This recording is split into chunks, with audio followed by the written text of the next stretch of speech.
నమో వెంకటేశాయ నమ. ఏడుకొండలవాడ వెంకటరమణ గోవింద గోవింద. ఆపదముక్కులవాడ అనాథరక్షక గోవింద గోవింద. ఓం నమో వెంకటేశాయ. కలియుగ భగవద్గీత ప్రేక్షకులకు అలాగే కలియుగ అన్నమయ్య ప్రేక్షకులకు స్వాగతం సుస్వాగతం. ఇప్పటిలాగే ఛానల్ ఇంట్రడక్షన్. కలియుగ భగవద్గీత ఛానల్ 17 భాషల్లో మీకు అవైలబుల్ ఉంది, సబ్ టైటిల్స్తో సహా. ఈ ఛానల్ ఉద్దేశం మనము ఆ ఏడుకొండల వెంకటేశ్వర స్వామికి దగ్గరయ్యి పునర్జన్మ లేకుండా మోక్షం పొందడానికి. ఇక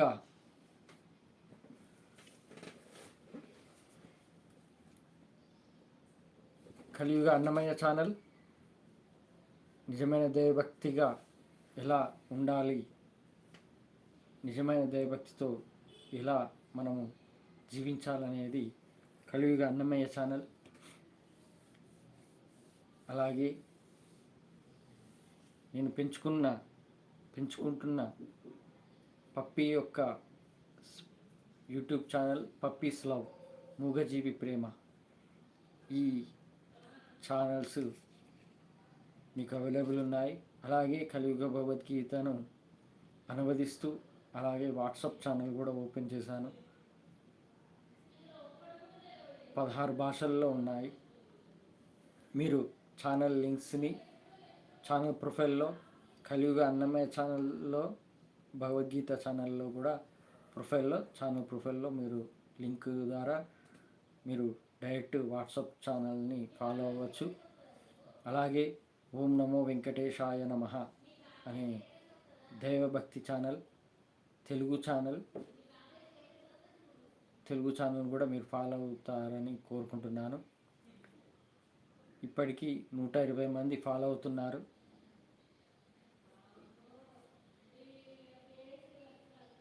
ఇది మన ఛానల్ ఇంట్రడక్షన్. ఇక మనము కలియుగ భగవద్గీత అధ్యాయం 5 స్టార్ట్ చేసే ముందు ఒకసారి మొన్న వీడియో చేశాను. సరే, ఛానల్ టాపిక్స్లో మాట్లాడతాను. ఇక కలియుగ భగవద్గీత అధ్యాయం 5 మీకోసం. కలియుగ భగవద్గీత అధ్యాయం 5 మనం భాగం 4లో కర్మ యోగం, శాంతి, తపస్సు, ధ్యానం, ప్రాణాయామం, యజ్ఞం, పరలోకంలో సుఖం లేకపోవటం, వీటి గురించి తెలుసుకున్నాము. ఇక అధ్యాయం 5 మొదలు పెడతాను. అర్జునుడి మాట. నా వాయిస్ క్లియర్గా వినపడుతుందని అనుకుంటున్నాను.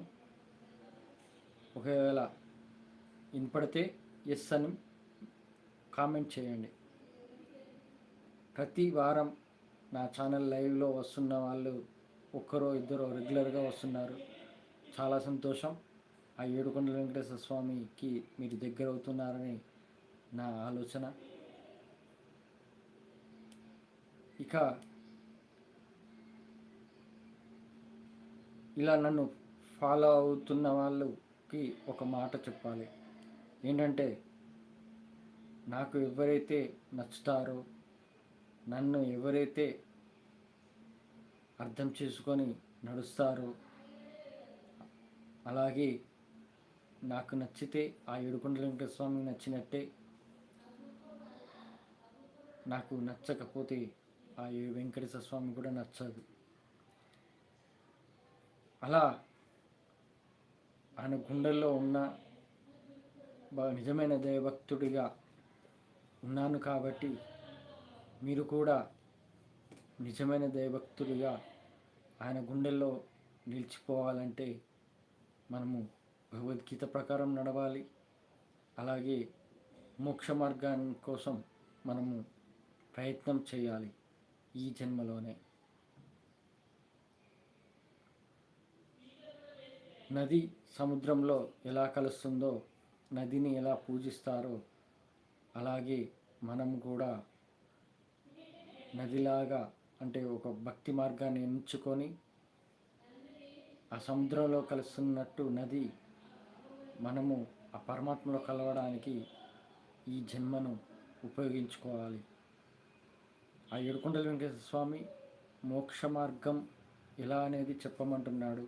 నా ద్వారా ఎలా పొందాలనేది ఈ ఛానల్ ద్వారా మీరు తెలుసుకోవచ్చు. ఇక కలియుగ భగవద్గీత అధ్యాయం 5లో అర్జునుని మాట, శ్రీకృష్ణ, నువ్వు కర్మయోగం, కర్మ సన్యాసం ఈ రెండింటిలో ఏది శ్రేయస్కరమో చెప్పుము. కృష్ణుడి మాట, కర్మయోగం, కర్మ సన్యాసం రెండు ఉన్నతమైనవి. కానీ కర్మయోగం కర్మ సన్యాసం కంటే శ్రేష్టమైనది. దీనిని ఆశించని వారు దేశించక ఉన్న కర్మయోగులు నిత్య సన్యాసులుగా గ్రహించాలి. కర్మయోగులు భౌతిక బంధాల నుండి సునాయాసంగా విముక్తి పొందుతారు. అజ్ఞానులు మాత్రమే కర్మ సన్యాసం యోగం వేరు అని చెబుతాను. ఈ రెండింటిలో ఏది చేసినా రెండింటి ఫలితాలు పొందవచ్చును.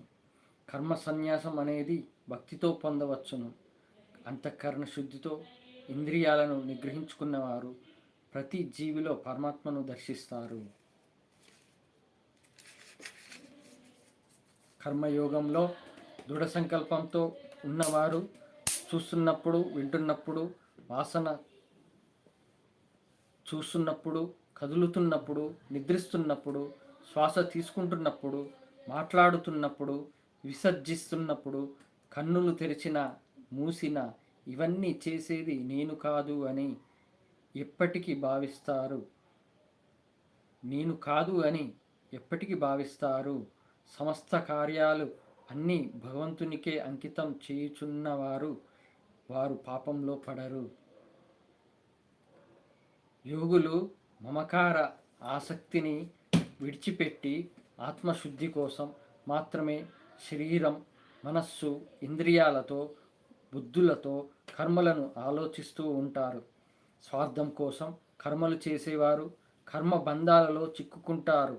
ఎందుకంటే కర్మ ఫలాలపై ఆసక్తి ఉండడం వల్ల. ఆత్మజ్ఞానం పొందినవారు తాము చేసేది కాదు అని నమ్మి ఆ భగవంతునిపై భారం వేసి వారు ఎల్లప్పుడూ సంతోషంగా ఉంటారు. కర్మల స్వభావం కానీ భగవంతునిచే సృష్టింపబడవు. కర్మ ఫలాలను సృష్టించేది కూడా ఆయన కాదు. భౌతిక ప్రకృతి గుణములే వీటన్నిటికీ కారణం. కర్మ స్వభావం. ఎవరైతే ఆధ్యాత్మికంలో పడి పరమాత్మని తలుచుకుంటారో వారి జ్ఞానమే భగవంతుని దర్శించుకునేటట్టు చేస్తుంది. తమ బుద్ధిని ఎల్లప్పుడూ భగవంతునిపై శ్రద్ధ ఉంచినవారు వారి పాపాలు తొలగిపోయి మళ్ళీ పునర్జన్మ లేకుండా ఉంటారు. వారు జనన మరణ చక్రం నుండి బయటపడతారు. ఈ జన్మలోనే వారు భగవంతుని యొక్క గుణాలు కలిగి ఉంటారు. వీరు మంచి జరిగినా పొంగిపోరు, చెడు జరిగినా బాధపడరు. భగవంతునిలో పట్ల ఆత్మజ్ఞానం పొందినవారు ఎల్లప్పుడూ సంతోషంగా ఉంటారు.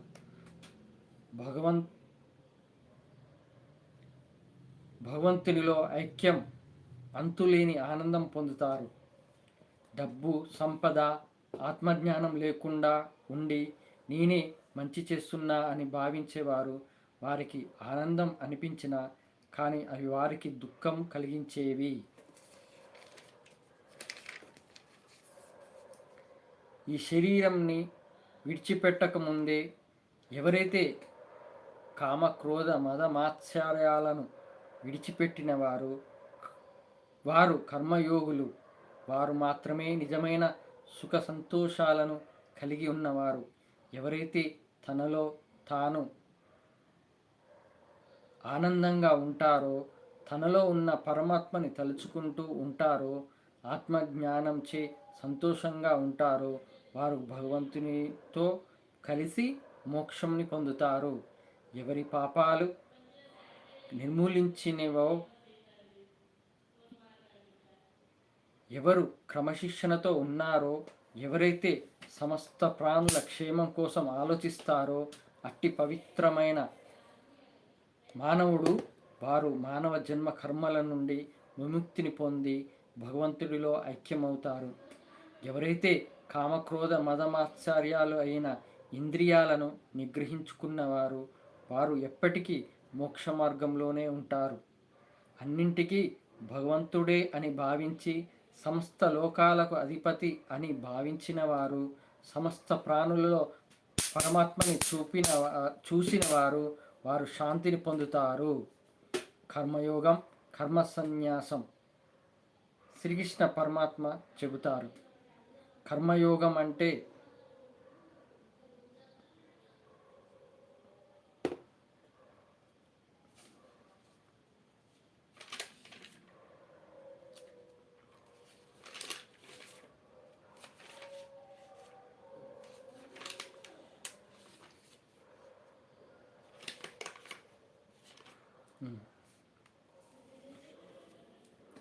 కర్మయోగం, కర్మ సన్యాసం గురించి ముందు అధ్యాయాల్లో తెలుసుకుంటాము. కర్మయోగం అంటే ఇంకా క్లియర్గా తెలుసుకోవచ్చు, అలాగే ఇప్పుడు కూడా చెబుతాను. కర్మయోగం అంటే కామక్రోధ మదమాత్సర్యాలను వీడి అన్ని పనులలో భగవంతుని ఆజ్ఞగా తీసుకొని అన్ని జీవులలోనూ పరమాత్మని చూసిన వారు కర్మయోగులు. దీనిని ఆశింపగా ద్వేషించకుండా ఉండేవారు సన్యాసం అని అంటారు. ఇప్పుడు నేను కర్మయోగ అనే ఆ పదానికి అర్థంగా మారాను. నేను ప్రతి పని ఆ భగవంతుడే చేస్తున్నానని భావిస్తున్నాను.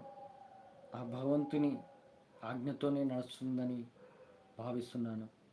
ఈ ప్రపంచం అంతా ఆయనే నడిపిస్తున్నాడని భావిస్తున్నాను. ప్రతిదీ ప్రపంచ ప్రజలకు ఏది అవసరమో గాలి, నిప్పు, నీరు, ఆకాశం, భూమి, అలాగే వాళ్ళకు మానవ జీవనం కొనసాగించడానికి ఏమేమి ఇస్తున్నాడో దేవుడు అన్నీ ఆయన ఇస్తుందే.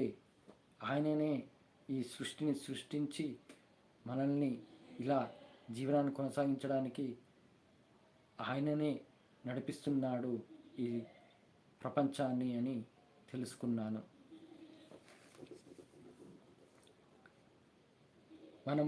నేను దేనిని ఆశించను.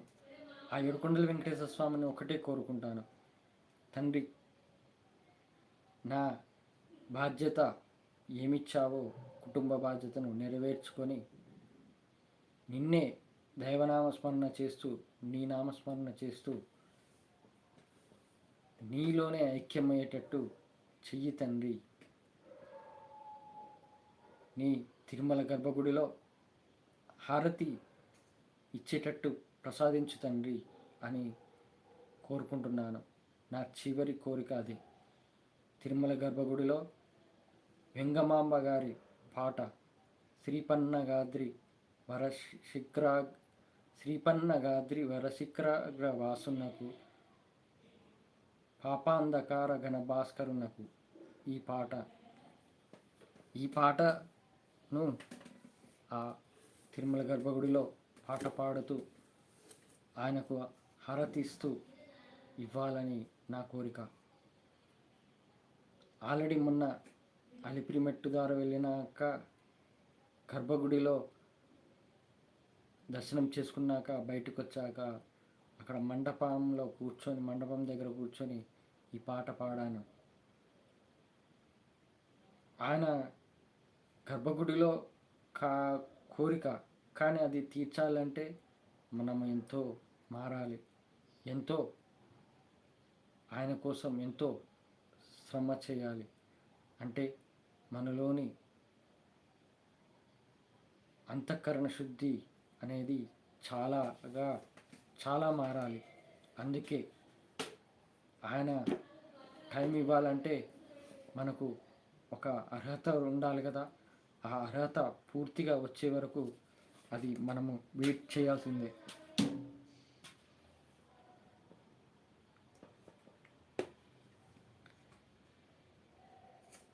ఇక దీనిని ఆశించకుండా, ద్వేషించకుండా ప్రతి మనిషిలో పరమాత్మను చూడాలి.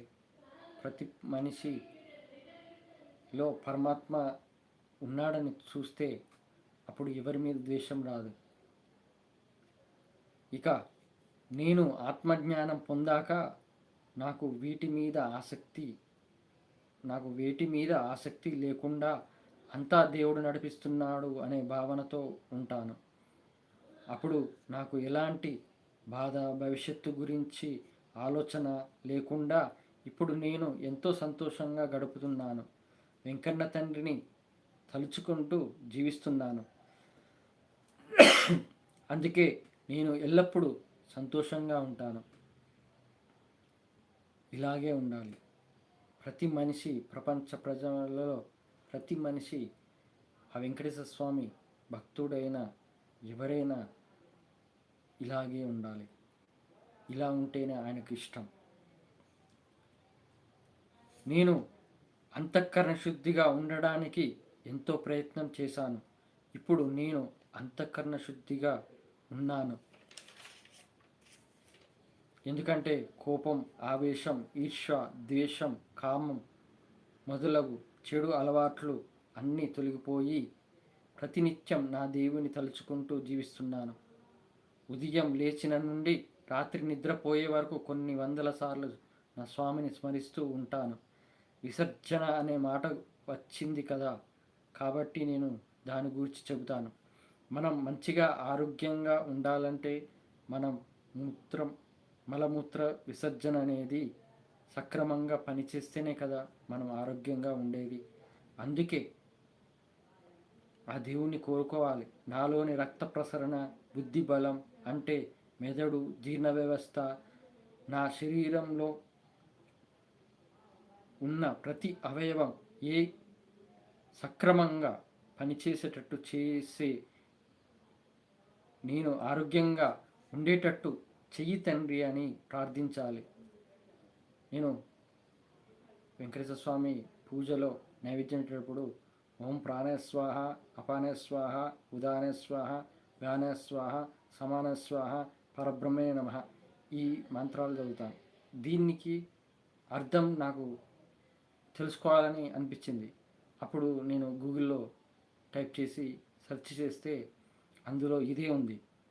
ఏమని?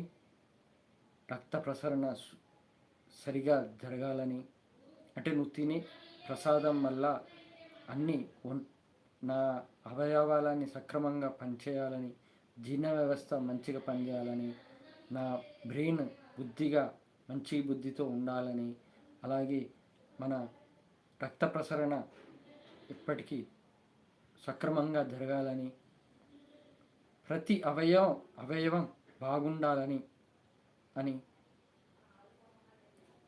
అని కోరుకుంటాను.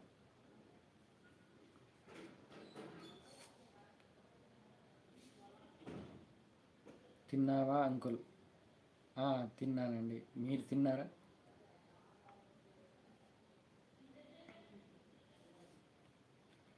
నేను ప్రతినిత్యం దైవనామస్మరణతో ఆయనను తలుచుకుంటూ ఉంటాను.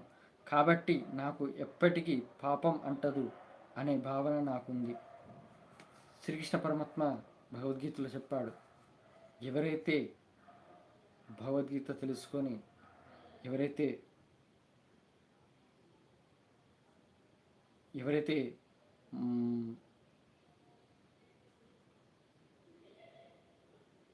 ఆ భగవద్గీత ద్వారా తన ఇంద్రియాలను నిగ్రహించుకొని, అలాగే మన దైవనామస్మరణ చేస్తూ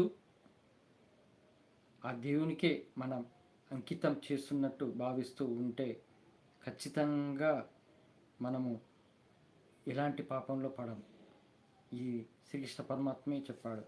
భగవద్గీత ఎవరు తెలుసుకుంటారో వారికి సమస్త పాపములు అన్నీ తొలగిపోతాయి. ఏంటంటే ఎంత భయంకరమైన పనులు చేసినా, ఎంత భయంకరమైన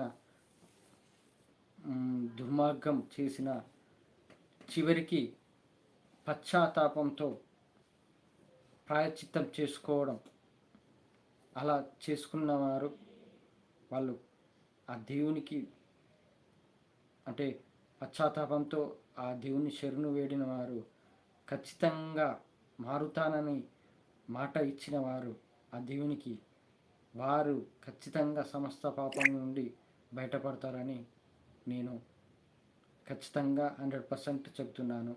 ఇది నిజం.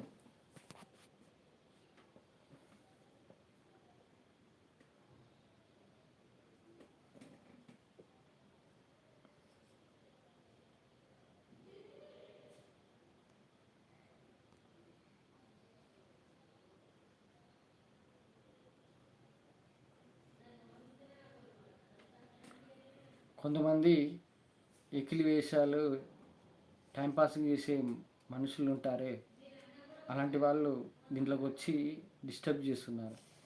అలాంటి వాళ్ళ గురించి ఏం చెప్తాము? ఇక వదిలేయాలి, ఆ దేవునికే వదిలేయాలి. వాళ్ళు ఎప్పటికీ మారరు. అలాగే ఎప్పటికీ ఇలాంటి జీవితాన్ని అంటే జన్మ వృధా చేసుకుంటారు. అలాంటి వాళ్ళ గురించి అందుకే చాటు ఆఫ్ చేశాను. ఎందుకంటే ఇలాంటి జ్ఞానం తెచ్చుకుందామనే ఆలోచన లేని వాళ్ళు, అలాగే పక్కనున్న చెడగొట్టే రకాలు, ఇలాంటి మనిషిగా పుట్టి జన్మనెత్తినందుకు ఎందుకు బతుకుతున్నాననేది కూడా ఆలోచన లేని వాళ్ళు, అలాంటి వాళ్ళను మనము వదిలేయాలి, ఆ దేవునికే వదిలేయాలి.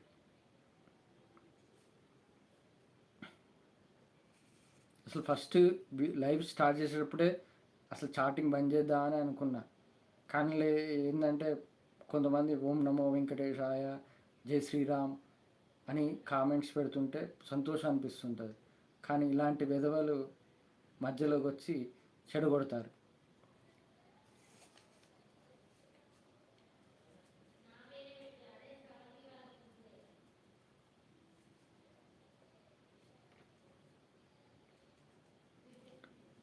ఇక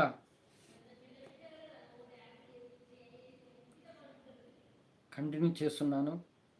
నేను ఆత్మజ్ఞానం పొందాక మమకారాలు అంటే బంధాలపైన ఆసక్తి పోయి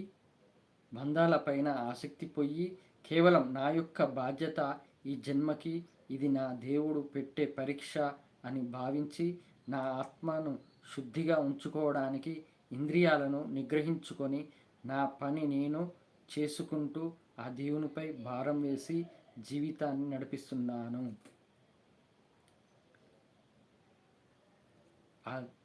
అసలు నా జీవితమే భగవద్గీత. ఏది శాశ్వతం కాదు.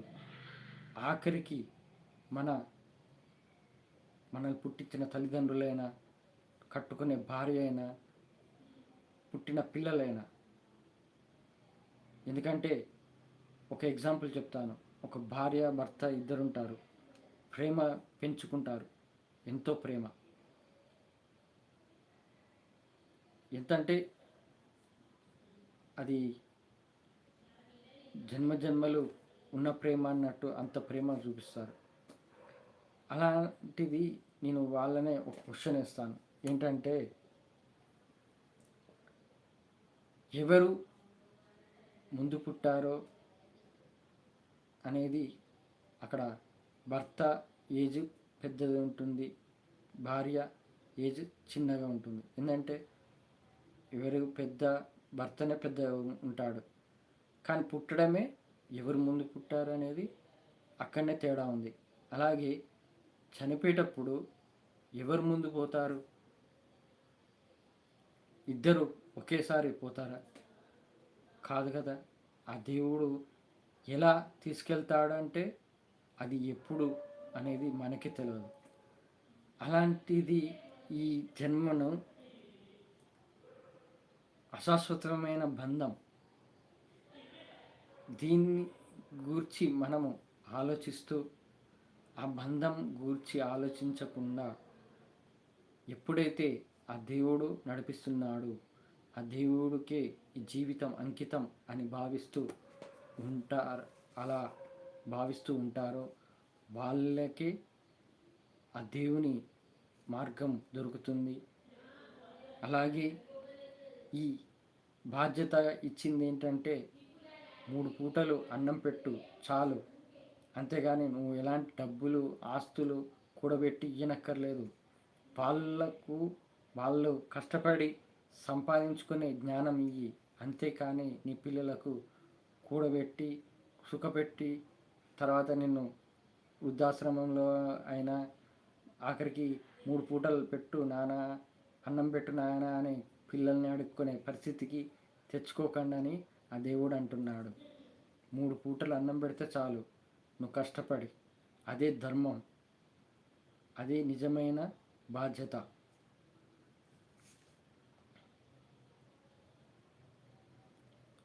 ఇక నా పని ఆ దేవునిపై భారం వేసి జీవిస్తాను, అలా జీవితం కొనసాగిస్తున్నాను. ఇక కంటిన్యూ. స్వార్థంతో తన కుటుంబం కోసం అధర్మంగా సంపాదించి వారు కోపం, ఈర్ష్య, ద్వేషం, అహంకారం మొదలగు చెడు గుణాలలో పడి వారు పాపాలు చేస్తూ జనన మరణ చక్రంలో పాపాలకు నరకాన్ని అనుభవిస్తూ ఉంటారు. ఇప్పుడు చెప్పాను కదా, 3 పూటలు అన్నం పెడితే చాలని ఆ దేవుడు అన్నాడు, ఆ వెంకటేశ్వర స్వామి అన్నాడు. నా ప్రకారం, నా జీవిత అనుభవం ప్రకారం నేను కూడా మొన్నటిదాకా నేను టాపిక్లనే మాట్లాడదనుకుంటాను, కానీ ఇప్పుడే టాపిక్ వచ్చింది కాబట్టి చెప్తున్నాను.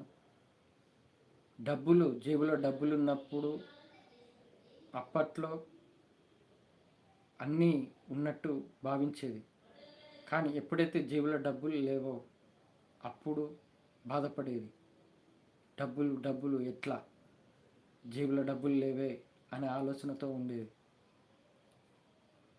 కానీ ఆ దేవుడు నాకు నేర్పించిన తర్వాత, ఇలా ఛానల్ పెట్టిన తర్వాత ఇప్పుడు నా జేబులో ₹1 లేకపోయినా సంతోషంగా ఉంటాను. ఎందుకంటే నాకు ఆరోగ్యంగా ఉన్నాను, సంతోషంగా ఉన్నాను, మనశ్శాంతిగా ఉన్నాను. ఆ డబ్బు మీద ఆలోచన లేకుండా జేబులో ₹1 లేకపోయినా సంతోషంగా జీవించేటట్టు నేర్పించాడు ఆ ఏడుకొండల వెంకటేశ్వర స్వామి భగవద్గీత ద్వారా. ఇది తెలుసుకోవాలి. కానీ స్వార్థంతో గొప్పల కోసం, ఆస్తులు డబ్బులు సంపాదించడం కోసము దాంట్లో ఒకరిని అణిచివేయడం, అంటే వాడిని పైకి వచ్చేటోని కూడా వాడిని మోసం చేసేనా తను పైకి రావడానికి ప్రయత్నించడము, అది ఈర్ష్య, ద్వేషం, కోపం అనేది ఆ ఈర్ష్య ద్వేషంతోనే కోపం వస్తుంది. అలాగే తనలో అహంకారం, నేను ఇంత సంపాదించాను, నేను ఇంత కూడబెట్టాను అనే అహంకార భావంతో వాళ్ళ ఫ్యామిలీ మీదైనా కానీ ఇతరుల మీదైనా కానీ అది ఆధిపత్యం చూపిస్తాడు. ఇలాంటి చెడు గుణాల్లో పడి, అలాగే ఆ డబ్బు ఆస్తులు సంపాదించడానికి పాపాలు చేస్తూ, అంటే ఇతరులను బాధ పెట్టిన ఏదో ఒక రకంగా నువ్వు డబ్బు సంపాదించడానికి ఎలాంటి దుర్మార్గం చేసినా అది పాపమే అవుతుంది. అప్పుడు నువ్వు జనన మరణ చక్రంలో తిరుగుతూ ఆ పాపాలకు నరకాన్ని అనుభవిస్తూ ఉండాలి. చాలామంది ధనవంతులు ఉన్నారు, ఎంతో బిలియనీర్లైనా కోటీశ్వరులైనా ఎంతో, అది పూర్వజన్మ పుణ్యం వల్ల, దైవానుగ్రహం వల్ల కాదు. ఇది 100% కరెక్ట్. దైవానుగ్రహం అనేది కాదు, మనిషి జన్మ అనేది దైవానుగ్రహంతో రాదు. తను చేసిన పూర్వజన్మ పాప పుణ్యాలను బట్టి అనుభవించడానికే, అది కార్యాలు చేయడానికి, కర్మలు చేయడానికే పుడతాడు. కానీ ఎవరైతే ఈ జన్మ గురించి తెలుసుకొని భగవద్గీత ప్రకారం జీవిస్తూ ధర్మంగా, నీతిగా, అలాగే దైవ అనుగ్రహం కోసం దైవ మార్గాన్ని ఎంచుకుంటారో వాళ్లకు పునర్జన్మ లేకుండా మోక్ష మార్గాన్ని ఇచ్చే ప్రసాదం ఇచ్చేది ఆ ఏడుకొండల వెంకటేశ్వర స్వామి.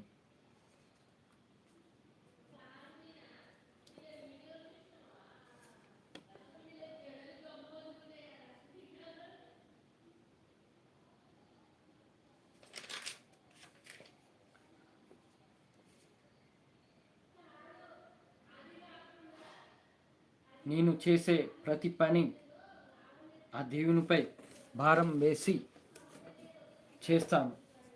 అంతా ఆయన ఉన్నాడు నాకు తోడు అని భావిస్తూ ఎల్లప్పుడూ సంతోషంగా ఉంటాను.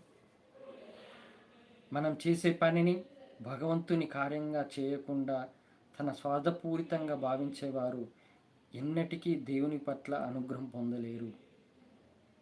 ఇదంతా కారణం మనలో ఉన్న ఆశ, కోరికలు, వాటిపై ఉన్న ఆసక్తి.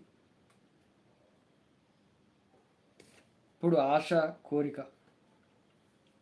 ఇప్పుడు ప్రపంచ ప్రజలందరూ ఎలా ఉన్నారంటే, వాడు అలా సంపాదిస్తున్నాడే, వాడు అంతకన్నా, వాడికన్నా నేను ఇంకెక్కువ సంపాదించాలనే పోటీ. ఆ పోటీతత్వం వల్ల తనలో ఆశ, కోరిక పెరిగిపోతుంది. అలాగే ఇప్పుడు గోల్డ్ వేసుకుంటారు మెడలో, అంటే అర్థమేంటి? ఎవడో చూడాలి, ఆ గోల్డ్ను చూడాలి, ఆ గోల్డ్ను చూడంగానే అబ్బా వీడు గోల్డ్ వేసుకున్నాడు అని భావిస్తూ ఇక అతన్ని గౌరవించడం అన్నట్టు. అంటే ఆ గోల్డ్ను చూసి నేను గౌరవిస్తున్నారు, కానీ నీలో ఉన్న గుణాన్ని చూసి గౌరవించట్లేదు, నీలో ఉన్న వ్యక్తిత్వాన్ని చూసి గౌరవించట్లేదు. ఇది అర్థం చేసుకోండి, చిన్న లాజిక్ అది. నన్ను గౌరవించేది నాలో ఉన్న వ్యక్తిత్వాన్ని చూసి గౌరవిస్తున్నారా, లేక నా మీదున్న బంగారాన్ని చూసి, లేకపోతే నా కారును చూసా, నా బంగ్లాను చూసా అనేది గ్రహిస్తే అప్పుడు తెలుస్తుంది అతను జ్ఞానియా అజ్ఞానియా. ఇది తెలుసుకోకుండా ఏదో సాధించాము, గొప్ప సాధించామని భావించే జీవులు ఉన్నారు. ఆ మూగు జీవాలు ఎలా ఉన్నాయో ఇప్పుడు ఇలాంటి జీవులు కూడా అలా ఉన్నారు. మరి వాళ్ళు ఎప్పుడు తెలుసుకుంటారో, ఆ తెలుసుకున్నప్పుడే అర్థమవుతుంది ఈ మానవ జన్మ అంటే ఏంటో.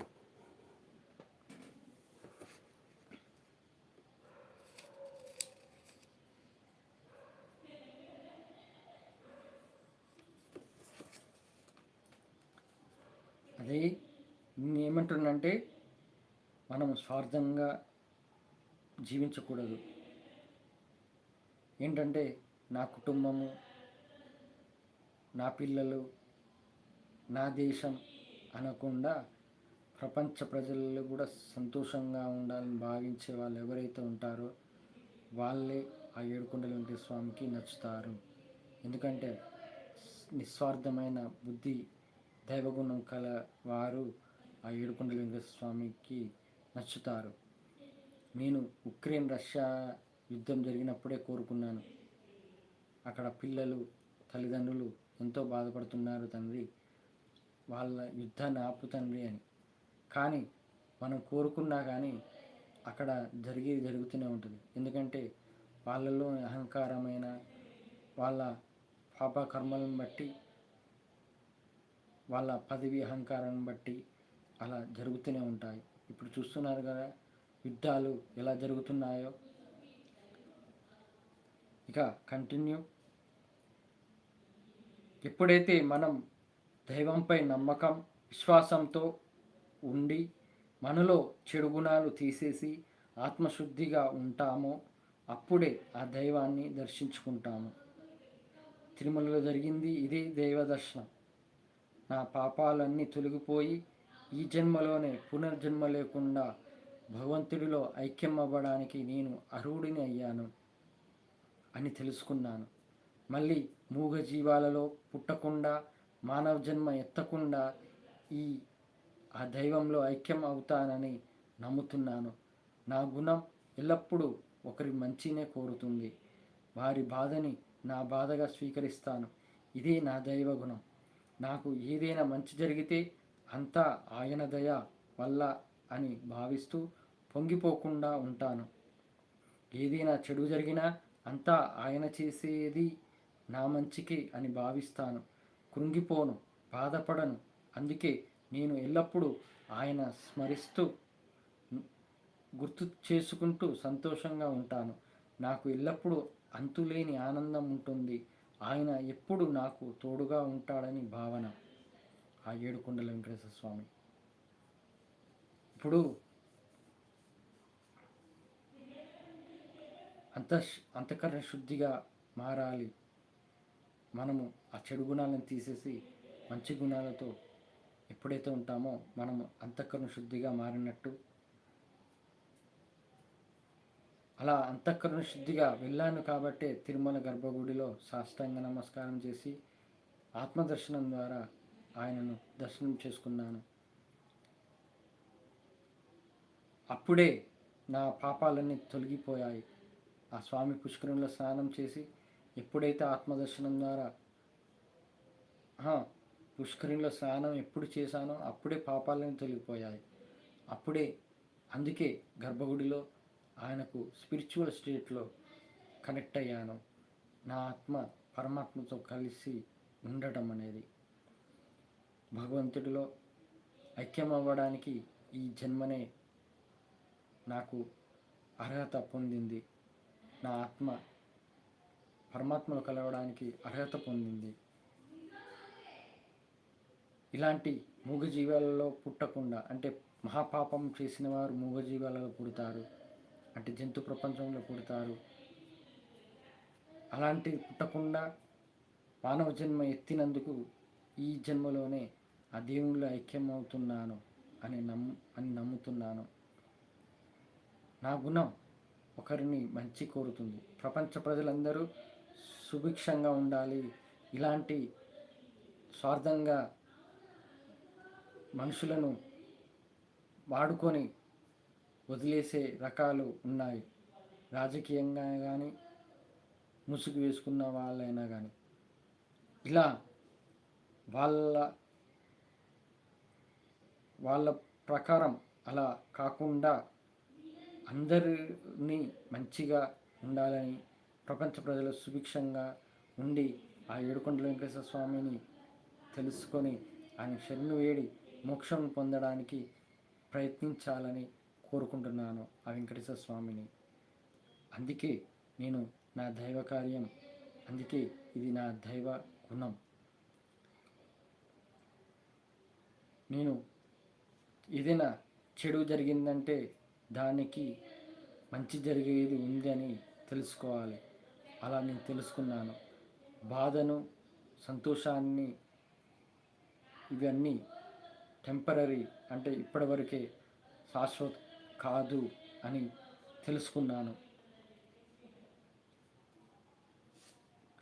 ఏదైనా ఆ దేవుడు వెంకటేశ్వర స్వామి మన మంచికే చేస్తాడు అని భావిస్తున్నాను.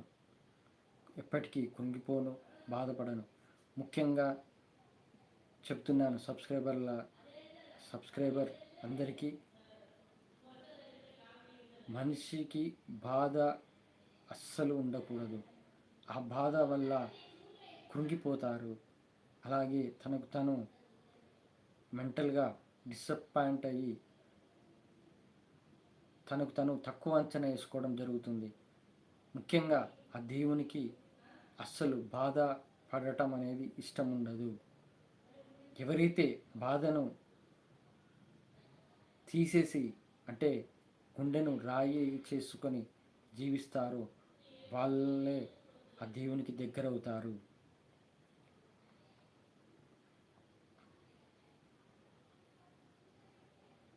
ఎల్లప్పుడూ ఆయన స్మరిస్తూ సంతోషంగా ఉంటున్నాను. అంతులేని ఆనందం ఉంటుంది. తిరుమల గర్భగుడిలో సాష్టాంగ నమస్కారం వల్ల ఎంతో అంతులేని ఆనందం, ఆత్మసంతృప్తి కలిగింది.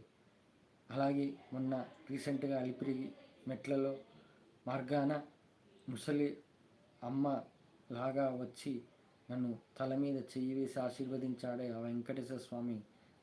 ఇది నిజమైన ఆత్మ సంతృప్తి కలిగిన ఫీలింగ్. అందుకే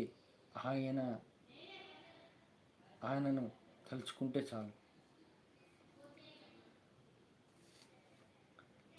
ఆయన ఎప్పుడు తోడుగుంటానని నాకు కళ్ళలో నన్ను ఒళ్ళో పెట్టుకొని ఆశీర్వదించాడే, భుజాన్ని తట్టి తల మీద నిమిరి నన్ను ఓదార్చాడే, ఎప్పటికీ నేను తోడుగున్నాను, నీకు భయపడకు అని చెప్పాడు. అలా మనము ఈ భగవద్గీత ద్వారా ఆయన దగ్గర అవుతాడు. భగవద్గీత తెలుసుకుంటే చాలు మనిషి ఖచ్చితంగా ఆ ఏడుకొండల వెంకటేశ్వర స్వామి మీకోసం వస్తాడు. ఎందుకంటే శ్రీకృష్ణ పరమాత్మ అయినా శ్రీ వెంకటేశ్వర స్వామి అయినా ఆ మహావిష్ణు అవతారాలు కాబట్టి. Next continue. ఎవరైతే డబ్బు ఉంది కదా అని డబ్బుతో పూజలు, ఆడంబరాలు, గొప్పలకు పోవటం, వీరు ఎన్నటికీ సంతోషంగా ఉండలేరు. ఎందుకంటే ఆత్మజ్ఞానం తెలుసుకోలేదు కాబట్టి వారు ఎప్పటికీ దైవానుగ్రహం పొందలేరు. ఇది మనం చూస్తుంటాము. గొప్ప గొప్ప యాగాలు చేస్తారు, పెద్ద పెద్ద యాగాలు, పెద్ద పెద్ద యజ్ఞాలు. మళ్ళీ తర్వాత ఎంతో ఆడంబరంగా, అంటే ఎంతో తన డబ్బును ఖర్చు పెట్టి అందంగా డెకరేషన్తో చేస్తారు. కానీ వాళ్ళు ఎంత చేసినా బూడిదలో పన్నీరే అవుతుంది. బూడిదలు పోసిన పన్నీరే అవుతుంది. అంటే బూడిదలు పోసిన పన్నీరు వాసన వస్తుందా? బూడిద వాసన వస్తుంది. కాబట్టి ఎందుకు ఎలా అవుతుంది అంటే వాళ్ళు భగవద్గీత ప్రకారం నడవలేదు కాబట్టి, ధర్మంగా జీవించట్లేదు కాబట్టి. ఎవరైతే ధర్మంగా జీవిస్తారో వాళ్ళు చేసిన పూజలే ఫలిస్తాయి, వాళ్ళ కోరికలు నెరవేరుతాయి. అంతేకాని నేను ధర్మంగా జీవిస్తున్నానని భావించి డబ్బు ఉంది కదా అని ఆయనకు, ఆ దేవునికి ఎన్ని పూజలు చేసినా ఆ దేవుడు చూసేది ఇతను ధర్మంగా జీవించాడా, ధర్మంగా జీవిస్తూ నాకు పూజలు చేస్తున్నాడా అనేది చూస్తాడు.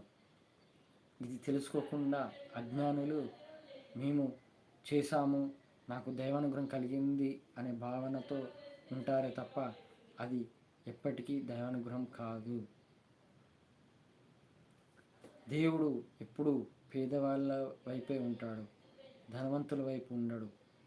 ఇప్పుడు నేనే అనుకోండి, నాకు డబ్బు, ఎన్నో కోట్లు, ఎన్నో ఆస్తులు, పెద్ద ఆస్తులు ఇచ్చాడు అనుకోండి, నేను ఇలా ఉంటానా? మీతో మాట్లాడతానా?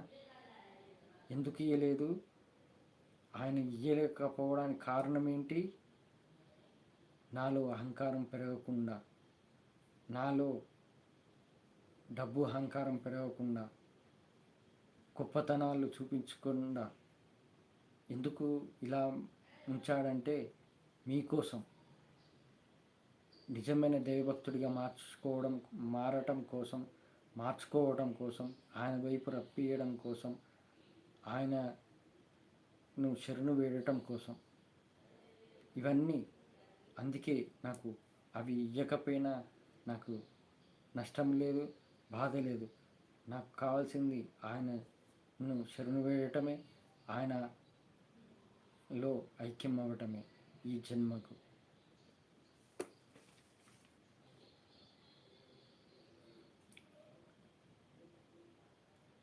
నేను కామం, ఈర్ష, ద్వేషం, ఆశ, కోరికల నుండి బయటపడి ఆయన నాకు సర్వస్వం భావించిన అప్పటి నుండి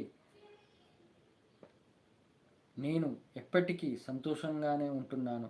నేను అప్పుడప్పుడు ఆయన చేసిన మాయల్ని గుర్తు చేసుకొని నాలో నేను అపారమైన సంతోషాన్ని పొందుతాను. నేను ఆత్మజ్ఞానం తెలుసుకున్నాక ఇక నాకు మోక్షం ఈ జన్మలోనే అనే నమ్మకం వచ్చేసింది. తిరుమల పుష్కరంలో స్నానం చేసినప్పుడే నా పాపాలన్నీ తొలగిపోయి అంతఃకరణ శుద్ధిగా నా ఆత్మను ఉంచుకొని ప్రతి ప్రాణిని ప్రేమగా చూస్తూ వాటిలో నా దైవాన్ని తలుచుకుంటూ సంతోషంగా జీవిస్తున్నాను. ఎప్పటికైనా నేను నా దైవంలో ఐక్యమవుతాను అనే నమ్మకం నాకు ఉంది. నేను కోపం, ఆవేశం, ఈర్ష్య, ద్వేషాల నుండి బయటపడి నాకు మోక్షం పొందే అవకాశం ఈ జన్మలోనే అని నమ్మకంతో ఉన్నాను. నేను ఈ ప్రపంచానికి అధిపతి ఈయనే అని భావించి ఉన్నాను. త్వరలో రుజువులతో సహా ఆ వీడియో మీకు వచ్చింది కూడా. ప్రపంచానికి అధిపతి ఈయనే, అందరు దేవుళ్ళు ఈయన స్వరూపాలే, మతద్వేషంతో మహాపాపంలో పడకండి అనే వీడియో మీకోసం చేశాను. అందరూ చూడగలరు. అలాగే ఎప్పటికీ నా దేవుణ్ణి స్మరిస్తూ ఆయన్ని తలుచుకుంటూ శాంతిగా, సంతృప్తిగా, మానసికంగా జీవిస్తున్నాను.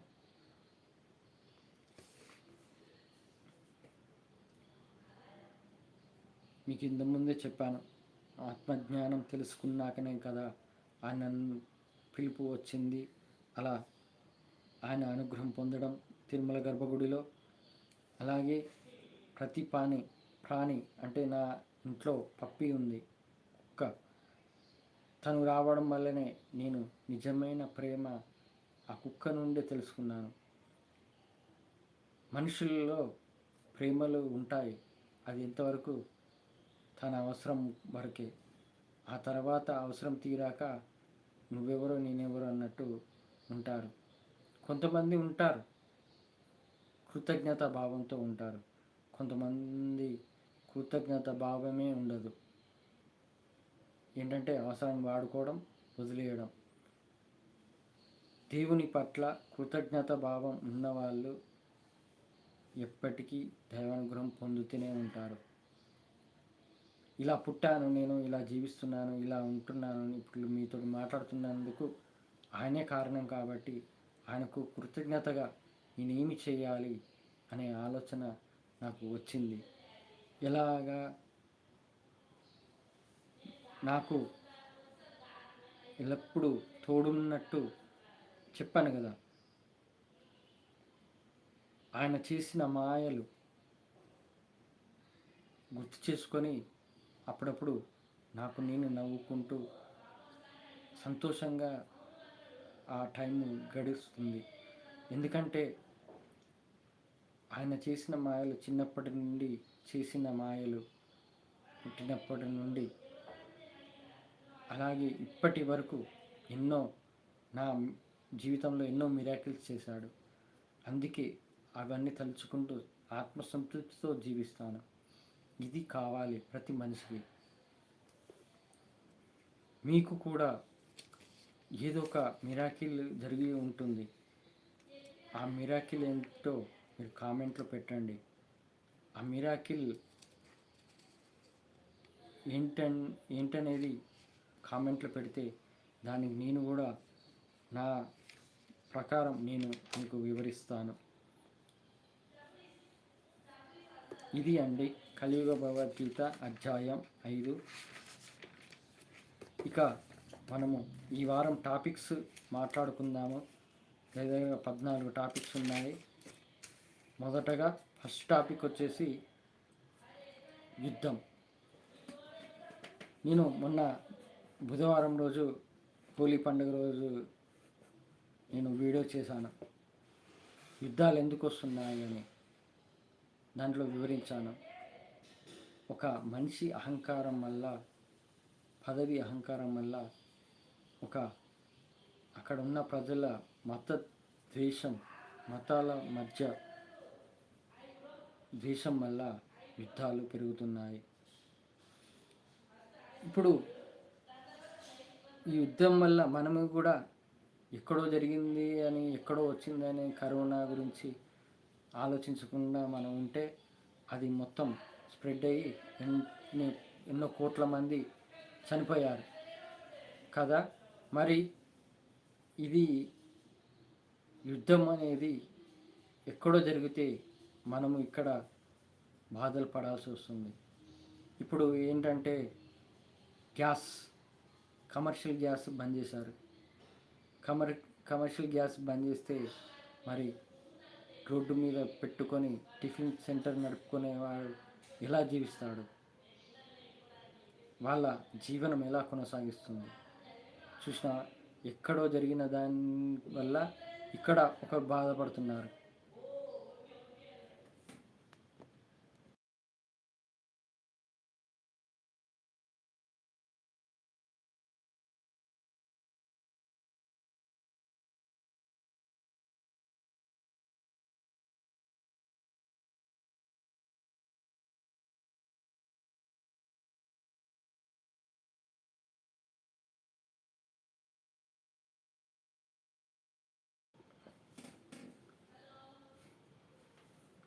అది ఎక్కడో యుద్ధం జరిగితే ఇక్కడ మనము ఇబ్బంది పడాల్సి వస్తుంది.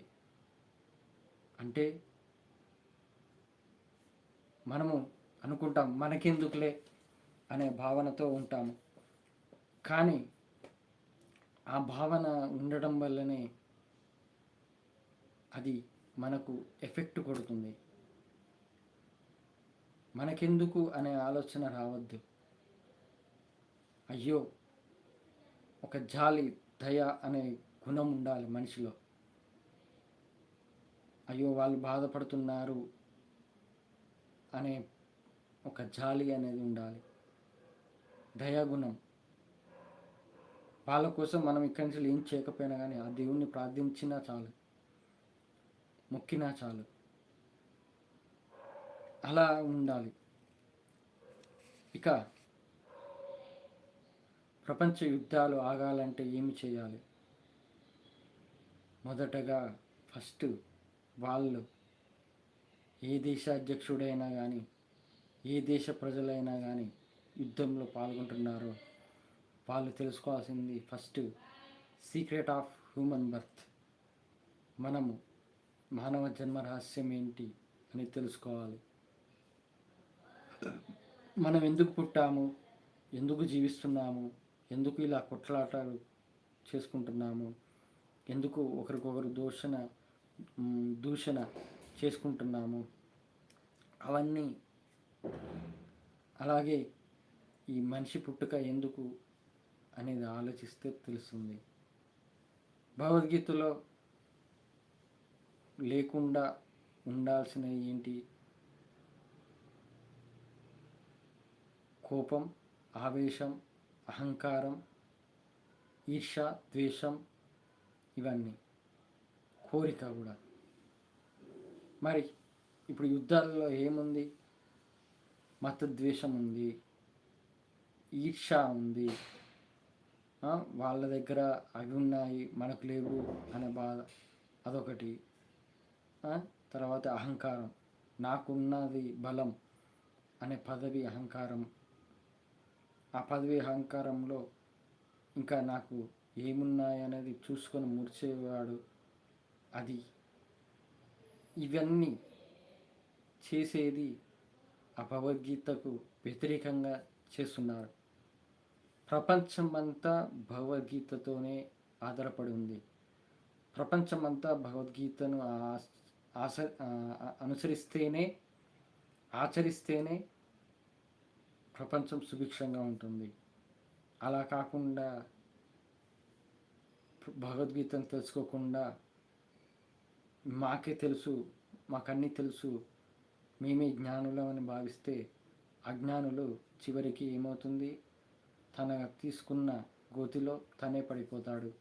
అలా అవుతాయి. అందుకే ఇప్పటికిప్పుడు భగవద్గీత గురించి తెలుసుకుంటేనే వాళ్ళు మారతారా అనేది ఆ దేవునికి వదిలేయాలి. కానీ భగవద్గీత తెలుసుకుంటే నిజంగా వాళ్ళలో మార్పు వస్తుంది ఖచ్చితంగా. కానీ అది తెలుసుకునే ఆలోచన వాళ్ళకుందా అనేది ఆ దేవునికి వదిలేద్దాం. ఇక ఆ వెంకటేశ్వర స్వామి కళలో వస్తున్నాడు అని చెప్తున్నాను. కానీ భగవద్గీత ఎప్పుడు స్టార్ట్ చేశానో కొన్ని అధ్యాయాలు అయ్యాక నాకు శ్రీకృష్ణ పరమాత్మ కళలో రావటం, ఆయనతో పాటు హనుమంతుడు హనుమంతుడు రావటం. అది ఎలాగంటే నవ్వుతారు మీరు. ఆయన శ్రీకృష్ణ పరమాత్మ వచ్చి నాకు సెకండ్ ఇచ్చినట్టు, ఇగో హనుమంతుడు అని ఇట్లా పరిచయం చేసినట్టు వచ్చింది. అది ఏంటంటే ఇలాంటి కళల్ని కాకతాళీయం అంటే తక్కువగా కూడా అంచనా వేయద్దు. కొన్ని దైవానుగ్రహంతోనే వస్తాయి. దైవానుగ్రహం పొందిన వాడికే వస్తాయి కళలు, దేవుని కళలు. 3 దేవతలు ఒకేసారి కళలో మబ్బుల్లో కనబడటం, హనుమంతుడు వచ్చి ఆశీర్వదించడం, ఆ వెంకటేశ్వర స్వామి ఎన్నోసార్లు కనబడటం, ఇప్పటికీ వస్తున్నాడు. తిరుమల మెట్లు ఎక్కుతున్నట్టు, తిరుమలలోనే ఉన్నట్టు, ఒకసారి ఆయన మూల విరాట్ విగ్రహం కనబడటం, ఇవన్నీ జరుగుతూనే ఉన్నాయి. ఎందుకంటే దైవానుగ్రహం పొందిన వారికి ఎక్కువ వస్తాయి. కానీ మాకు రావట్లేదని అనుకోకండి. మీరు కూడా భగవద్గీత నేర్చుకోండి, భగవద్గీత తెలుసుకోండి. ఖచ్చితంగా మీరు ఆ దైవ చింతన అంటే దైవ చిత్తంతో బతికితే, జీవిస్తే ఖచ్చితంగా ఆయన మీకు కూడా కనబడతాడు. ఏదో ఒక రకంగా, ఏదో ఒక రూపంలో. ఇక ఇప్పుడు ప్రపంచ ప్రజల్లో కన్నా మన దేశ ప్రజల్లో ఒక పిచ్చి పట్టుకున్నది. ఏంటంటే దేవాలయం, గుడిని ఇన్ని కోట్లతో కట్టాలి, ఇంత ఎత్తులో కట్టాలి, వజ్రాలతో అలంకరించాలి, బంగారంతో అలంకరించాలి, వెండి పూతతో మొత్తం గుడిని కట్టాలి అనే ఏమంటారు,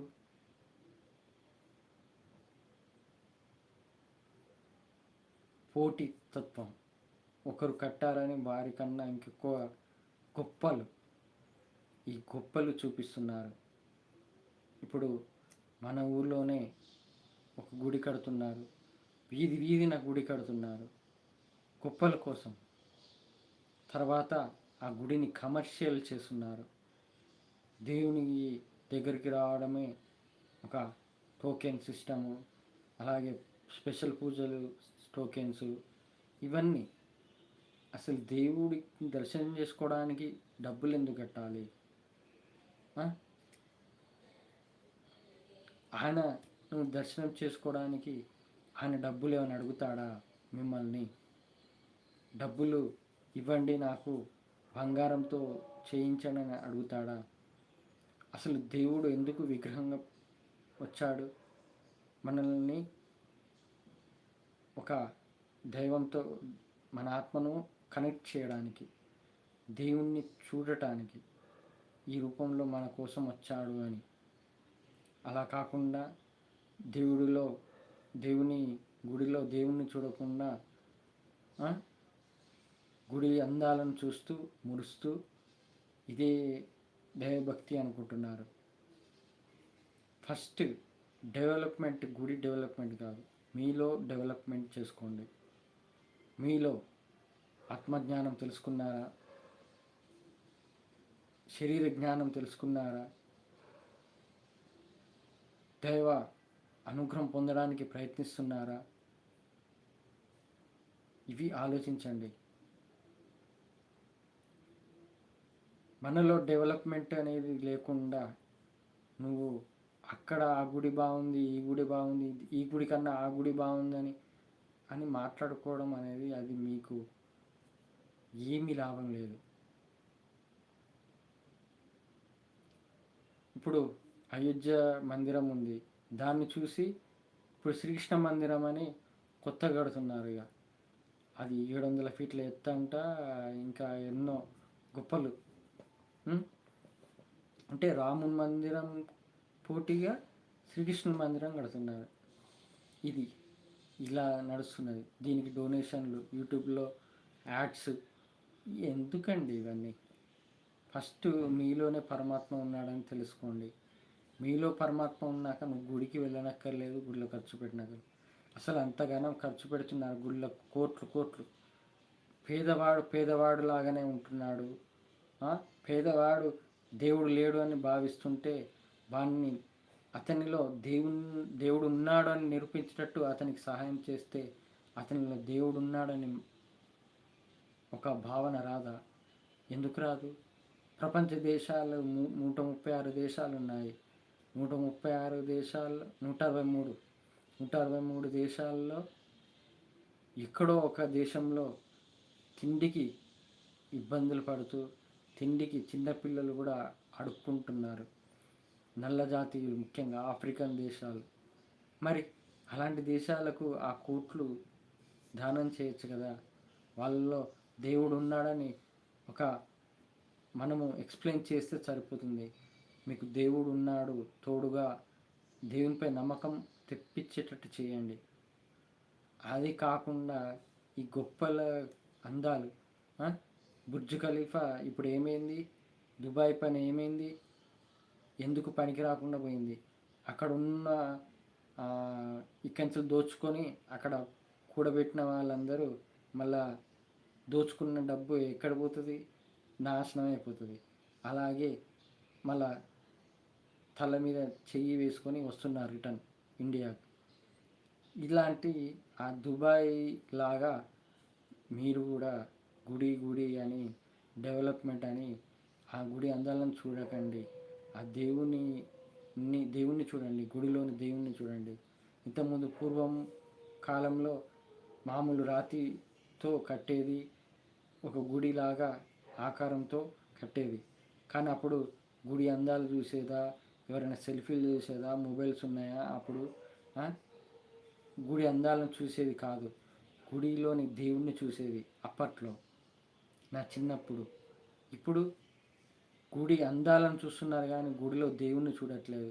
ఏదో నామకే వాస్తే పోయి ఇట్లా దండం పెట్టుకుంటున్నారు. మళ్ళీ తర్వాత గోవిందా గోవిందా కూడా అన్నారు. అంత నామూషి మనుషులు ఉన్నారు. ఏంటి పాస్ట్ మెయింటెనెన్స్. గోవిందా గోవిందా అంటే ఏదో ఎక్కడో ఇక తన పాస్ట్ అంతా ఎక్కడికో పోయింది, హై క్లాస్ లెవెల్ పోయింది, కింద పడిపోయింది అన్నట్టు బిహేవ్ చేస్తున్నారే. అలాంటి వాళ్ళకు ఎప్పటికీ దైవానుగ్రహం అస్సలు పొందరు. అలా కాదు, మనము నిత్య దైవనామస్మరణతో నిజమైన దైవభక్తుడిగా దర్శనం చేసుకున్న వారికి ఆ దైవానుగ్రహం కలుగుతుంది. అందుకే గుడి డెవలప్మెంట్ కాదు, ఫస్ట్ మనిషి డెవలప్మెంట్ కావాలి.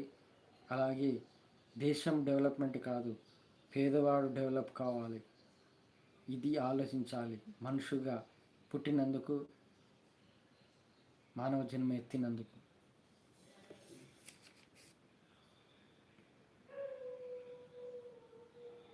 నెక్స్ట్ టాపిక్ వచ్చేసి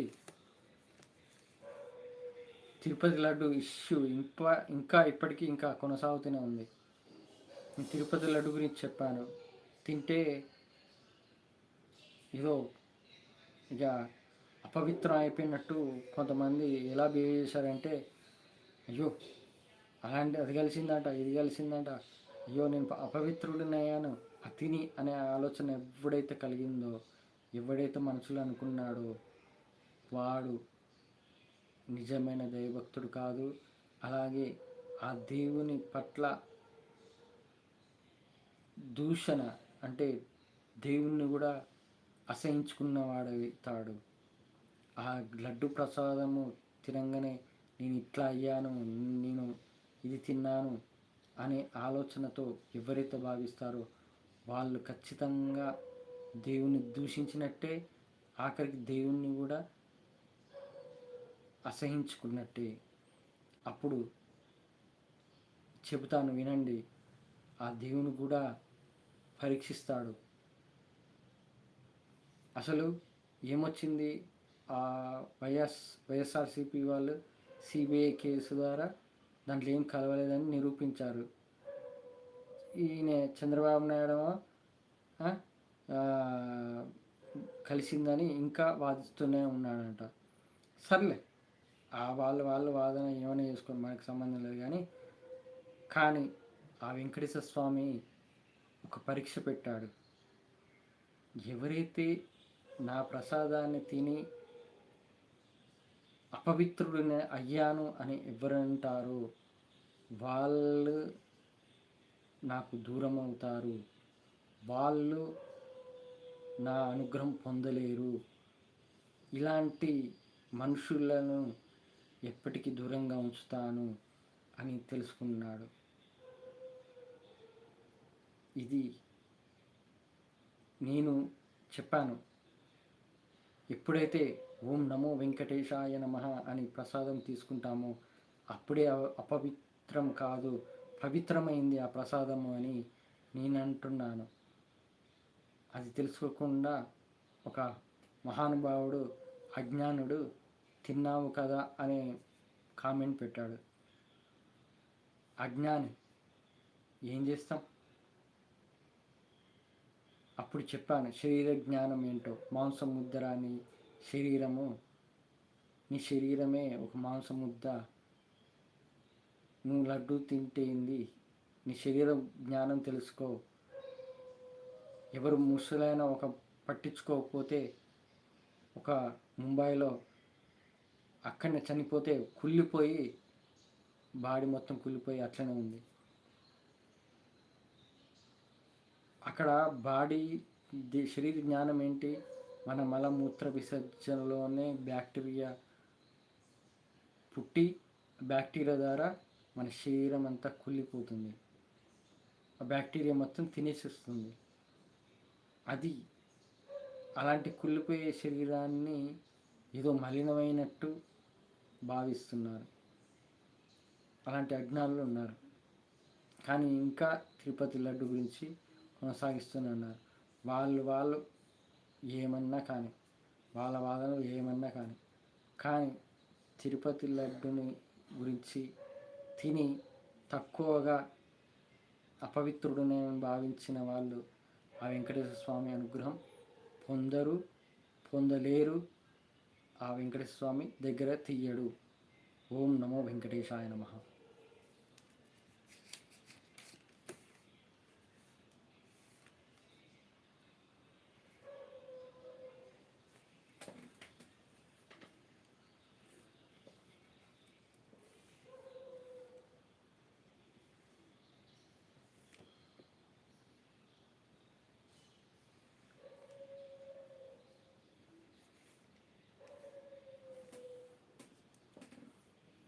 నన్ను మంచిగా చూసుకుంటే అది నా వాళ్ళు ఎవరైనా నాతో మంచిగా ఉంటే ఆ వెంకటేశ్వర స్వామికి ఇష్టం. వాళ్ళకంతా మంచి చేస్తాడు. ఎవరైతే నన్ను బాధ పెట్టాలని, నన్ను ఏ రకంగా తక్కువ అంచనా వేసి చూస్తే ఆ దేవునికి కూడా నచ్చదు, ఆ వెంకటేశ్వర స్వామి కూడా నచ్చదు. ఎప్పుడైతే నన్ను బాధ పెడతారో అప్పుడే ఆ దేవునికి తెలుస్తుంది, ఆ వెంకటేశ్వర స్వామికి తెలుస్తుంది ఆయన ఏ విధంగా వాళ్ళను శిక్షించేటట్టు చేస్తాడు. అందుకే నిజమైన దైవభక్తుడిని జోలికి వస్తే ఆ వెంకటేశ్వర స్వామి అస్సలు వదిలిపెట్టడు. ఇది తెలుసుకోండి.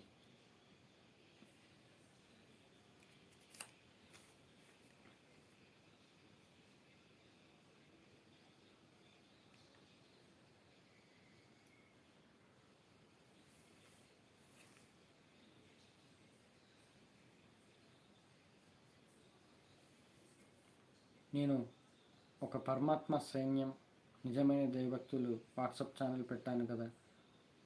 పరమాత్మ సైన్యం అంటే ఎవరైతే నాలాగా నిజమైన దైవభక్తుడిగా మారటానికి ప్రయత్నిస్తున్నారో, అలాగే నేను మారినట్టు మారి నా ద్వారా ఇతరులను కూడా మార్చేటట్టు ప్రయత్నం చేస్తున్నారు, ఆ ఏడుకొండల వెంకటేశ్వర స్వామి కోసం, ఆయన నమ్మి ఆయన కోసం శరణు వేయడానికి, వాళ్ళను మార్చడానికి ప్రయత్నం చేస్తున్నారు. వాళ్ళు పరమాత్మ సైన్యంలో ఉన్నట్టు. మరి ఎన్ని యుద్ధాలు వచ్చినా, ఎవరు ఏమి అనుకున్నా, ఈ పరమాత్మ సైన్యం అనేది ఎప్పటికీ ఉంటుంది. అలాగే ఈ పరమాత్మ సైన్యం గ్రూపులో ఇప్పటికీ 15 మంది ఉన్నారు. మీరు కూడా చేరాలంటే దైవం ది గాడ్ భగవాన్ @gmail.com, అలాగే ఎక్స్, ట్విట్టర్, థ్రెడ్స్, అలాగే టెలిగ్రామ్, ఈ నా ఛానల్స్ ఆ గ్రూపు యాప్స్లో లింక్ కూడా పంపించాను. మీరు దైవం ది గాడ్ భగవాన్ @gmail.com ఆ మెయిల్ ఐడికైనా లింక్ రిక్వెస్ట్ కోరండి. ఖచ్చితంగా మీకు లింక్ పంపిస్తాను. దాని ద్వారా మీలోని దైవభక్తిని, మీలోని ఆ దైవం చేసిన మిరాకిల్స్ని షేర్ చేసుకోండి. మీలోని బాధల్ని షేర్ చేసుకోండి. ఆ వెంకన్న స్వామి ఇచ్చిన అనుభవం ప్రకారం మీకు నేను రిప్లై ఇవ్వగలుగుతాను. ఇప్పుడు ఈ యూట్యూబ్ ఛానల్లో పెట్టాను, దీనిలో కామెంట్స్ పెడదామంటే పనికిరాని చవట దద్దమ్మలు, అలాగే టైంపాస్ చేసే మనుషులు, టైపింగ్ చేసే మనుషులు వస్తున్నారు. అందుకే కామెంట్ బంద్ చేశాను. మీరు పరమాత్మ సైన్యంలో చేరండి. ఆ ఏడుకొండల Venkateswara Swamy army, the army of supreme lord Venkateswara Swamy ఆ గ్రూపులో చేరండి. మీరు కూడా ఆయన సైన్యంగా మారండి. మీరు యుద్ధాలు చేయనక్కర్లేదు. మీరు భగవద్గీత ప్రకారం మారితే చాలు. మీతో పాటు ఇంకొకరిని మారిస్తే చాలు. ఆ వెంకటేశ్వర స్వామి ఖచ్చితంగా మీకు తోడుగా ఉంటాడు.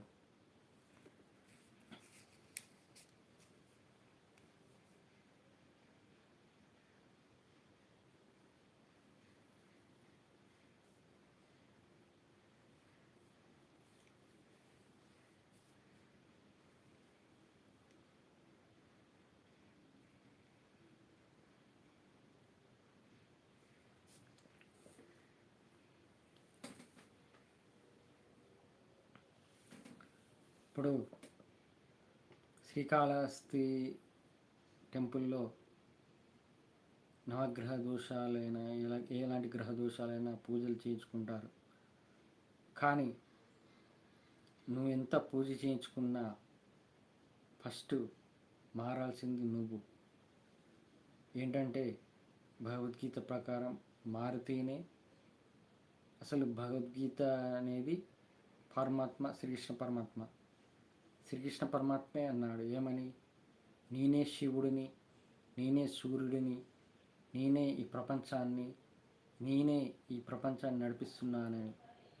మరి ఆయనే శివుడు అన్నప్పుడు నువ్వు శివుని దగ్గర పోయి పూజలు చేసుకున్నా, ఎలాంటి దోష పరిహారం చేసుకున్నా, ఫస్ట్ నువ్వు ఆ శ్రీకృష్ణ పరమాత్మ చెప్పిన భగవద్గీత ప్రకారం నడవకుండా, తెలుసుకోకుండా, మారకుండా నువ్వు ఎన్ని దోష నివారణ చేసినా, నువ్వు చేసిన కర్మలు ఎలా ఉంటాయో, నీ బుద్ధులు, నీ ఆలోచనలు, నీ అలవాట్ల వల్ల నువ్వు చేసే కర్మలను బట్టి మళ్ళీ నువ్వు అనుభవించక తప్పదు. అందుకే నువ్వు ఏ దోషం చేసుకోవడం కాదు ముఖ్యం. ఫస్ట్ భగవద్గీత ప్రకారం నడవటం, దాని నుంచి మనం మారటం. అప్పుడు నువ్వు ఎలాంటి పూజ చేసినా ఫలితం దొక్కుతుంది. నాకు చిన్నప్పటి నుండి ఎలాంటి దోష నివారణ, గ్రహదోష నివారణ, ఇలాంటి పూజలు చేయలేదు పెద్దవాళ్ళు. నాకు ఆ ఏడుకొండల వెంకటేశ్వర స్వామి తోడున్నాడు కాబట్టి నేను ఇలా ఉన్నాను. ఇది 100% నిజం. నాకు అబద్ధాలు ఆడడం కూడా భయమే. నాకు అబద్ధాలు ఆడటం అనేది రాదు. నిజంగా చెబుతున్నాను, నా చిన్నప్పటి నుంచి ఒక్కసారి కూడా నాకు ఎలాంటి పూజ చేయలేదు, ఎలాంటి దోష నివారణ కోసం పూజ చేయలేదు. అది ఆ వెంకటేశ్వర స్వామి దయ ఉంటే చాలు. ఆయన అనుగ్రహం ఉంది కాబట్టి నేను ఇలా మీతో మాట్లాడుతున్నాను. భగవద్గీత తెలుసుకుంటే నీకు ఎలాంటి గ్రహదోషం ఉండదు, ఇలాంటి పూజలు చేసుకోనక్కర్లేదు. ఎందుకంటే భగవద్గీత తెలుసుకుంటే ఆ ముక్కోటి దేవతలు, పంచభూతాలు, అలాగే ఆ వైకుంఠ విష్ణుమూర్తి కూడా నీకు తోడున్నట్టే. మరి అలా తోడున్నాక నీకెందుకు ఉంటాయి దోషాలు? అందుకే భగవద్గీతనే నేర్చుకోవాలి. భగవద్గీతలోనే చెప్పాడు శ్రీకృష్ణ పరమాత్మ, సమస్త పాపములన్నీ తొలగిస్తాను అని. అలాంటప్పుడు ఎందుకు మీరు ఈ దోషాలు, ఇవన్నీ, ఆ పూజలని, డబ్బులు అనవసరంగా ఖర్చు పెడతారు? దీన్ని అడ్డు పెట్టుకొని ఎంతోమంది కోట్లు సంపాదిస్తున్నారు. అది ప్రజల అమాయకత్వం, వాళ్ళ అజ్ఞానం.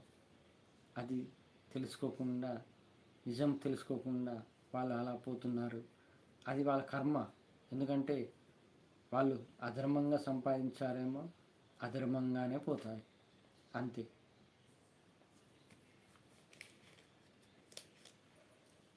సెల్ఫ్ రెస్పెక్ట్ అనేది ముఖ్యం మనిషికి. ఆత్మాభిమానం చంపుకొని బతకడం, అది మనిషి ఉన్నా చచ్చినట్టే లెక్క. ఆత్మాభిమానం చంపుకొని బతికితే అది ఎందుకు? ఎవరి కోసం బతకడం ఎందుకు? వాళ్ళేదో సంపాదించారని వాళ్ళ కోసం పోటీగా మనం సంపాదించడం ఎందుకు? నీ ఆత్మాభిమానంతో నువ్వు బతుకు, అంతేకాని ఒకరి కోసం బతకకు. అలాగే ఎవ్వరు అయినా నిన్ను తక్కువ అంచనా చేసినా నీ ఆత్మాభిమానం చంపుకొని వాళ్ళ ముందు తలదించుకోకు. సెల్ఫ్ రెస్పెక్ట్ చాలా ముఖ్యం. ఆ దేవుడు ఆత్మాభిమానం వీనికి ఉందా లేదా అనేది టెస్ట్ చేస్తాడు. ఆత్మాభిమానం ఉన్నవాడినే ఆ దేవుడు దగ్గర తీస్తాడు.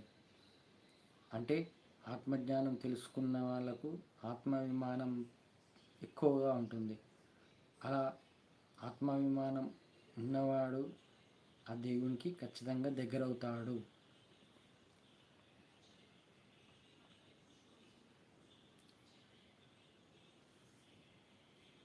ఇవన్నీ అసలు ఈ భగవద్గీత ఛానల్ పెట్టడము, మోక్షం పొందండి, ఏడుకొండల వెంకటేశ్వర స్వామిని శరణు వేడండి అని ఎందుకు చెబుతున్నాను? నా కోసమా? ఎవరి కోసం ఇదంతా చెప్పేది? నెక్స్ట్ జనరేషన్ కోసం, ఈ జనరేషన్లో యువత కోసం, యూత్ కోసం. దీంట్లో నా స్వార్థం ఏంటంటే చెప్పనా, నా పిల్లల కోసం, వాళ్ళ పిల్లల పిల్లల కోసం.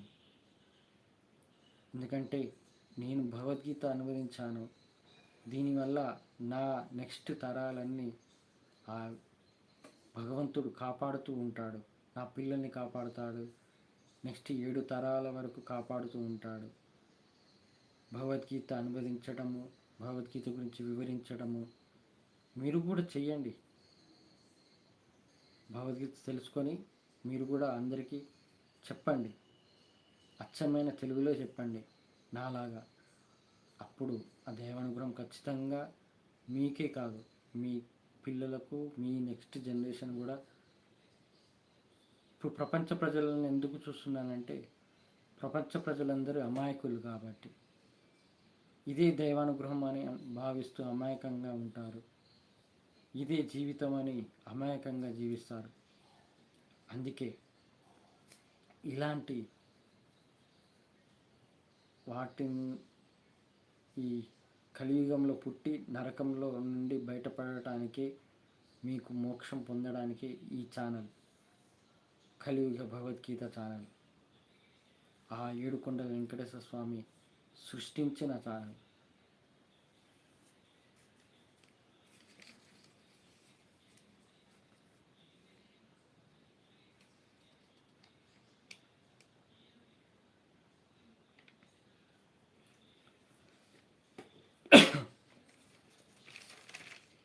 మనిషికి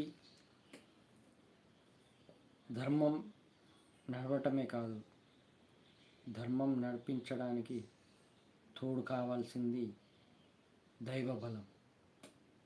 దైవబలం కావాలంటే మనిషి తన జీవిగా ఒక మూగజీవి ఎలా బతుకుతుందో ఆ జీవిలాగానే తను బతుకుతున్నాడు. ప్రపంచ ప్రజలందరూ అలాగే ఉన్నారు. అలా కాకుండా ఆ మూగజీవిలాగా కాకుండా నేను ఆ జీవిని జీవాత్మగా మార్చుకుంటాను. అంటే ఆత్మజ్ఞానం తెలుసుకుంటాను. ఆత్మజ్ఞానం తెలుసుకున్నాక నా జీవాత్మ పరమాత్మగా మారేటట్టు చేసుకుంటాను. అంటే పరమాత్మను తెలుసుకొని పరమాత్మని నిత్య దైవనామ స్మరణ చేస్తూ నిత్యం ఆయన్నే తలుస్తూ ఉండటమే అది పరమాత్మను తెలుసుకోవటం. అంటే జీవాత్మ పరమాత్మగా మారటమే ఈ మనిషికి కావలసిన ముఖ్య లక్షణం. అంటే మానవ జన్మకు కావాల్సిన ముఖ్య లక్షణం. ఇది తెలుసుకున్నప్పుడు దైవబలం నీకు తోడు ఉంటుంది. దైవబలం తోడుంటే ఏమవుతుంది? నీకు ఎలాంటి ఆపద రాదు, ఎలాంటి అనారోగ్యం రాదు. అలాగే నీకు పూర్వజన్మ పాపాల నుండి విముక్తి కలుగుతుంది. నీ పూర్వజన్మ పాపాల వల్ల జరిగేబోయే ప్రమాదాల నుండి బయటపడతావు. అలాగే నిన్ను ఒక గురువుగా మార్చుతాడు ఆ దేవుడు. అలాగే గురువుగా మారితే ఆ దేవునికి దగ్గర అవుతావు. అందుకే ప్రపంచ ప్రజలు సంతోషంగా సుభిక్షంగా ఉండాలంటే దైవ బలమే ముఖ్యం. ఇక నెక్స్ట్ టాపిక్ వచ్చేసి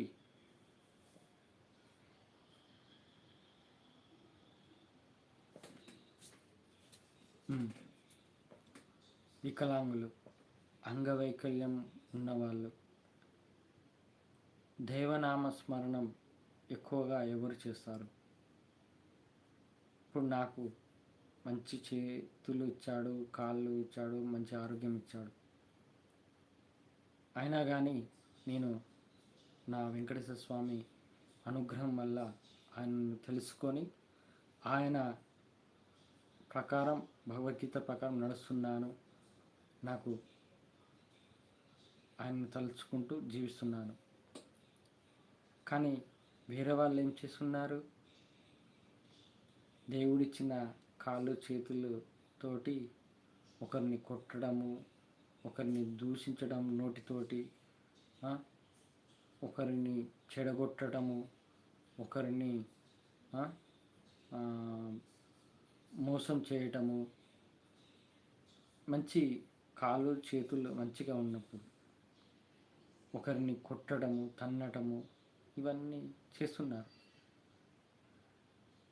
అది వాళ్ళు పాపంలో పడిపోతారు, నరకాన్ని కూడా అనుభవిస్తారు. అది కర్మ అలా నడుస్తుంటుంది. కానీ వికలాంగులు వాళ్ళు ఏం చేయలేరు. నోరు లేని వాళ్ళైనా, కళ్ళు లేని వాళ్ళైనా కానీ, చెవులు వినపడని వాళ్ళైనా కానీ, కాళ్ళు చేతులు నడవలేని వాళ్ళైనా కానీ వాళ్ళు దేవుణ్ణి ఎక్కువ స్మరిస్తారు, దేవుణ్ణి ఎక్కువ తలుచుకుంటారు. ఆ దేవుడు వాళ్ళకిచ్చిన వరం ఏంటంటే జ్ఞానం. ఆ జ్ఞానం వాళ్ళకి ఎక్కువగా ఉంటుంది. ఆ జ్ఞానం వల్లనే వాళ్ళు సంతోషంగా జీవిస్తారు, వాళ్ళు సంతోషంగా ఉంటారు. అందుకే కాళ్ళు చేతులు అన్నీ మంచి ఉన్నా కానీ మనం జ్ఞానాన్ని పెంచుకోవట్లేదు.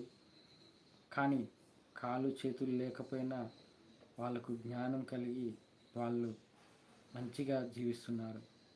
వాళ్ళ నుండి మనం నేర్చుకోవాలి, తెలుసుకోవాలి. అందుకే అంగవైకల్యం కలిగిన వాళ్ళే దేవుణ్ణి ఎక్కువ స్మరిస్తారు, స్మరణ చేస్తారు, దైవనామ స్మరణ చేస్తారు.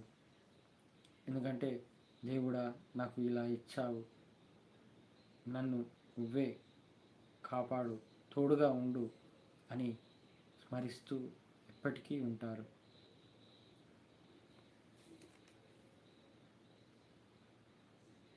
ఇక కొత్తగా ఇష్యూ వచ్చేసింది. గాంధీ స్టాచ్యూ 5,000 కోట్లంట. ఇప్పుడు విగ్రహాలు సర్దార్ వల్లభాయ్ పటేలు, ఇంకా వేరే వేరే, ఇప్పుడు ఇంకేంటి, రామానుజాచార్యుల విగ్రహం, ఇక శివాజీ, ఛత్రపతి శివాజీ, ఇంకా ఎన్నో విగ్రహాలు ఉన్నాయి. దీంట్లో కూడా గొప్పతనం, ఇంత ఖర్చుతో పెట్టాను, ఇంత ఖర్చుతో కట్టాను, ఇంత ఎత్తు కట్టాను, ప్రపంచంలో ఎక్కడలే అత్యంత ఎత్తైన విగ్రహం అని, ఇవి గొప్పలు పోవటం. ఇప్పుడు కొత్తగా గాంధీ స్టాచ్యూ 5,000 కోట్లంట. ఇప్పుడు కడతారండి, విగ్రహాలు కడతారు, అన్నీ చేస్తారు. తర్వాత అది ఎన్ని సంవత్సరాలు ఉంటుందో మనకు తెలియదు, కానీ 5,000 కోట్లతో కట్టినాక, కొన్ని కోట్లైనా కట్టినాక ఆ తర్వాత ఏం చేస్తారు? చూడటానికే, కానీ ఏ ఉపయోగం లేదు.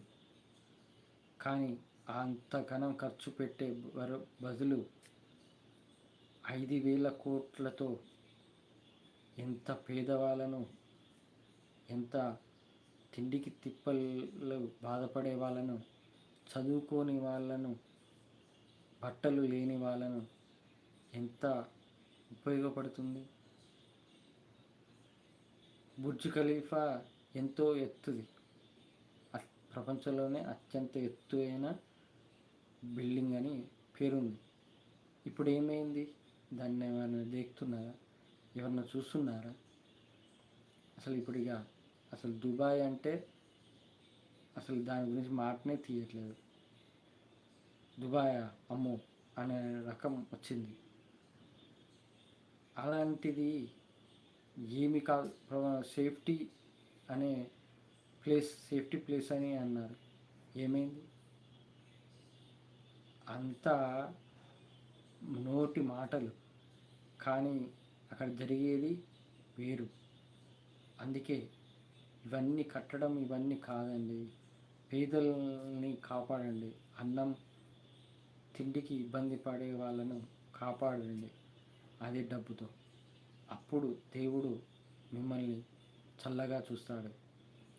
ఇలా కాకుండా వాడెవడో కట్టాడని నేనే కడతా అని గొప్పలకు పోయి కడతానంటే ఆ దేవుడు నిన్ను కూడా క్షమించడు, కాపాడడు కూడా. ఇవండి టాపిక్స్. నెక్స్ట్ వీక్ అధ్యాయం 6, కలియుగ భగవద్గీత అధ్యాయం 6.